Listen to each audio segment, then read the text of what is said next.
కొన్ని సందర్భాల్లో మనం కూడా నమ్మకంగా ముందుకు మన జీవితాలను కొనసాగించుకుంటూ వెళ్తా ఉంటే ఏ దోషము, ఏ తప్పుదము లేకుండా, ఏ విధమైనటువంటి కల్మషము లేకుండా దేవుడు అంగీకరించినటువంటి జీవితాన్ని మనం కొనసాగించుకుంటూ దైవ చిత్తానికి లోబడి వెళుతుంటే శ్రమ కలుగుతుంటుంది, బాధ కలుగుతుంది. ప్రక్కన్నటువంటి వాడు సమృద్ధిగా జీవితాన్ని కొనసాగిస్తాడు.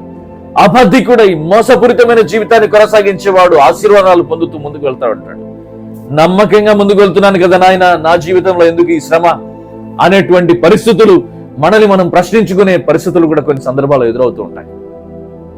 అయితే దేవుడు అనుమతించిన పరిస్థితులను మనం జీవితంలో మనం కాదు అనకుండా ముందుకు సాగాల్సిందే. దేవుడు అది నా స్మరణతో చెబుతున్నాడు, నీ శ్రమను నేను ఎరుగుతును, మరియు నీ శ్రమ మాత్రమే కాదు నీ దరిద్రతను నేను ఎరుగుతును. అయితే ఇంకా కలగబోయేటువంటి పరిస్థితులు కూడా ఉన్నాయి. వాటిలోనే ఆయన చెబుతున్నటువంటి మాట, భయపడకుము, నమ్మకముగా మరణం వరకు నమ్మకముగా ఉండుము అని చెబుతున్నటువంటి మాట. ఇక్కడే మరొక మాటను కూడా మీరు జ్ఞాపకం చేసుకోవాలి. మనం మరణము వరకు నమ్మకముగా ఉండు. కొన్ని సందర్భాల్లో ఈ శ్రమ, ఈ కష్టం, ఈ బాధ నీవు మరణించేంత వరకు కూడా ఉండొచ్చు.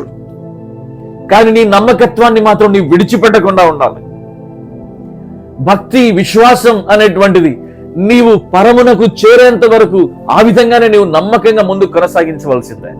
అది శ్రమ అయినా, బాధ అయినా, కన్నీరైనా, కష్టమైనా పొందబోయేటువంటి ఆనందము కొరకై, శాశ్వతమైనటువంటి జీవితము కొరకై దేవుడు అనుమతించిన పరిస్థితుల గుండా నీవు ముందుకు సాగాల్సిందే. స్మరణ నేర్పించినటువంటి ఓ చక్కని ఆలోచన.